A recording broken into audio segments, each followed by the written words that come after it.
Camera ready.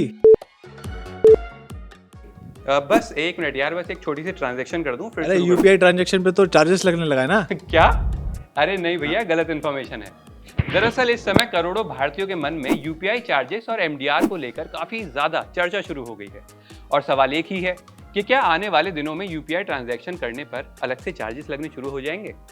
दरअसल लोकसभा में एक ऐसा बिल पास हुआ है जिससे सरकार को फ्यूचर में डिजिटल पेमेंट पर चार्जेस को लेकर रूल्स बनाने का अधिकार मिल सकता है। यानी आने वाले दिनों में कब ये चार्जेस शुरू हो जाएंगे कोई नहीं जानता, लेकिन अभी सिर्फ एक लीगल फ्रेमवर्क तैयार किया गया।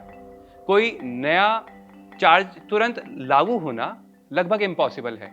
ये लागू कब और कैसे होगा ये मैं वीडियो में आगे आपको बताऊंगा, लेकिन सबसे पहले एक बात साफ कर देता हूं कि अभी ऐसा नहीं है कि कल ही आप गूगल पे, फोन पे या पेमेंट करें पेटीएम से और उसके बाद आपका चार्ज कट जाए।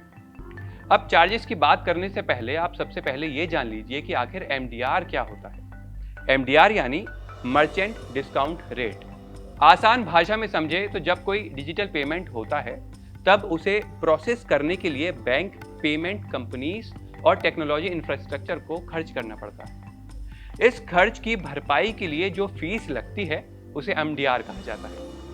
पहले कई पेमेंट मेथड जैसे कार्ड ट्रांजैक्शन या एमडीआर में लिया जाता था, लेकिन यूपीआई को बढ़ावा देने के लिए इसे जीरो या बहुत कम रखा गया। इसी वजह से आज छोटे दुकानदार से लेकर बड़े बिजनेस तक हर जगह यूपीआई आसानी से मिल जाता है। अब सवाल ये है कि अगर यूपीआई पर चार्ज लगा तो पैसा कौन देगा, क्योंकि इसको लेकर सबसे ज्यादा कंफ्यूजन है। आम लोगों को डर है कि अब हर बार यूपीआई करने पर उनके अकाउंट से पैसे कट जाएंगे, लेकिन अभी तक ऐसी कोई बात सामने नहीं आई। सरकार की तरफ से कहा गया है कि अगर फ्यूचर में एमडीआर जैसी व्यवस्था आती है तो इसका असर मर्चेंट यानी बिजनेस पर हो सकता है, डायरेक्ट यूजर्स पर नहीं। लेकिन यहाँ एक बात समझना जरूरी है कि अगर दुकानदारों पर एक्स्ट्रा कॉस्ट बढ़ती है तो उसका इनडायरेक्ट असर कस्टमर्स पर भी पड़ सकता है, क्योंकि कई बार बिजनेस अपनी लागत को किसी न किसी तरीके से रिकवर करने की कोशिश करते हैं। कई बार ऐसा होता होगा कि आप सोचते होंगे अचानक यूपीआई इतना सुर्खियों में क्यों आ गया। दरअसल इसके पीछे सबसे बड़ी वजह है कि यूपीआई का इस्तेमाल बहुत तेजी से बढ़ चुका है। आज भारत में करोड़ों लोग रोजाना यूपीआई से पेमेंट करते हैं, लेकिन इतने बड़े डिजिटल पेमेंट नेटवर्क को चलाने के लिए bank, server, cyber security, fraud prevention और कस्टमर सपोर्ट पर लगातार खर्च होता है। इसी वजह से इंडस्ट्री में काफ़ी समय से चर्चा चल रही है कि यूपीआई इकोसिस्टम को फाइनेंशियली सस्टेनेबल कैसे बनाया जाए। लेकिन दूसरी तरफ एक्सपर्ट्स ये भी मानते हैं कि यूपीआई की सबसे बड़ी ताकत उसकी सिंप्लिसिटी और फ्री नेचर है। अगर इसमें ज़्यादा चार्ज लगाए जाते हैं तो छोटे दुकानदारों और छोटे ट्रांजैक्शंस पर असर पड़ सकता है।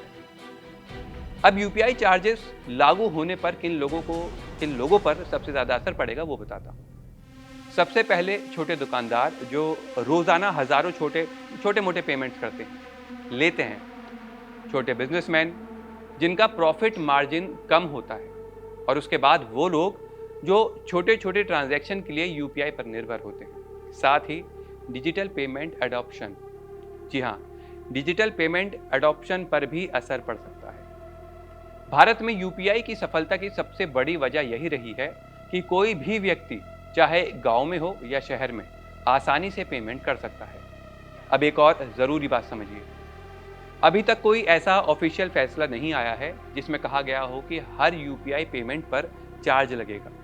फिलहाल यूपीआई पहले की तरह ही काम करेगा और लोग बिना किसी एक्स्ट्रा फी के इसका इस्तेमाल कर सकते हैं, लेकिन आने वाले समय में यूपीआई चार्जेस को लेकर सरकार का फैसला क्या होगा ये कई बातों पर निर्भर करेगा। सबसे बड़ी चुनौती यही है कि सरकार डिजिटल पेमेंट्स को बढ़ावा भी देना चाहती है और साथ ही पूरे यूपीआई इकोसिस्टम को फाइनेंशियली मजबूत भी बनाना चाहती है, क्योंकि यूपीआई सिर्फ एक पेमेंट सिस्टम नहीं है बल्कि ये भारत की डिजिटल इकोनॉमी की रीढ़ बन चुका है।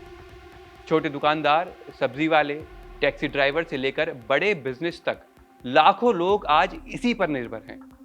अगर फ्यूचर में किसी तरह का चार्ज मॉडल आता भी है तो उम्मीद यही है कि सरकार ऐसा तरीका अपनाएगी जिससे आम लोगों पर सीधे बोझ ना पड़े। और हाँ, डिजिटल पेमेंट्स की रफ्तार भी कम ना हो। फिलहाल आपको घबराने की जरूरत नहीं है। ना तो आपका गूगल पे बंद होने वाला है, ना फोन पे और ना ही पेटीएम पर कोई असर पड़ने वाला है या फिर अचानक पैसे कटने शुरू होंगे। अभी सिर्फ एक कानूनी रास्ता तैयार हुआ है जिसके आधार पर आने वाले समय में नियम बनाए जा सकते हैं। इसीलिए किसी भी वायरल मैसेज या अफवाह पर भरोसा करने से पहले हमेशा ऑफिशियल जानकारी जरूर देखें, क्योंकि यूपीआई की सबसे बड़ी ताकत यही रही है कि उसने भारत में पैसों के लेन देन को आसान, तेज और आम लोगों के लिए एक्सेसिबल बनाया है।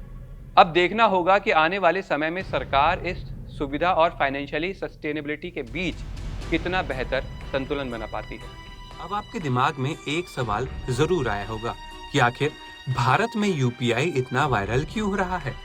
दरअसल आज यूपीआई से जुड़ी हर छोटी बड़ी खबर करोड़ों भारतीयों का ध्यान अपनी ओर खींचती है, क्योंकि पिछले कुछ वर्षों में यूपीआई सिर्फ एक डिजिटल पेमेंट सिस्टम नहीं रहा, बल्कि भारत की रोजमर्रा की जिंदगी का अहम हिस्सा बन चुका है। आज हालात ऐसे हैं कि अगर कुछ घंटों के लिए भी यूपीआई सर्विस बंद हो जाए तो लाखों दुकानदारों का कारोबार प्रभावित हो सकता है और करोड़ों लोगों को रोजमर्रा की खरीदारी करने में परेशानी का सामना करना पड़ सकता है। अगर हम कुछ साल पीछे जाएं तो छोटी मोटी खरीदारी के लिए लोगों को हमेशा जेब में नकद पैसे रखने पड़ते थे। कई बार दुकानदार के पास छुट्टे नहीं होते थे तो ग्राहक को या तो अतिरिक्त सामान लेना पड़ता था या फिर बाद में पैसे देने का वादा करना पड़ता था।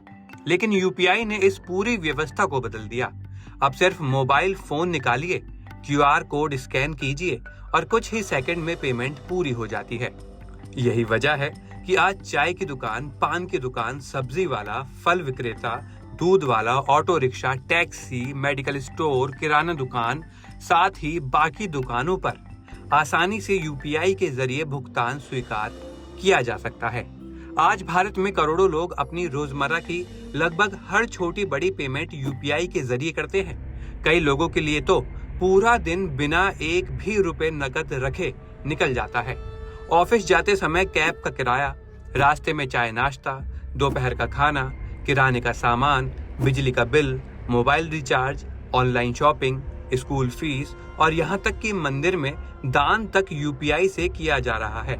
यानी यूपीआई अब केवल सुविधा नहीं बल्कि लोगों की आदत बन चुका है और यही कारण है कि भारत में डिजिटल पेमेंट्स का सबसे बड़ा माध्यम भी यूपीआई बन गया है।